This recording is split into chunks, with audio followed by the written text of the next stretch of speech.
It's just a test of some voiceover in Audacity to change some various effects and equalization and see how it comes out.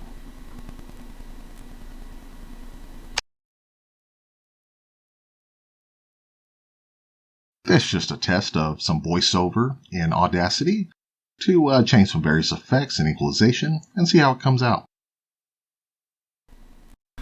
It's just a test of some voiceover in Audacity It's just a test of some voiceover in Audacity to change some various effects and equalization and see how it comes out.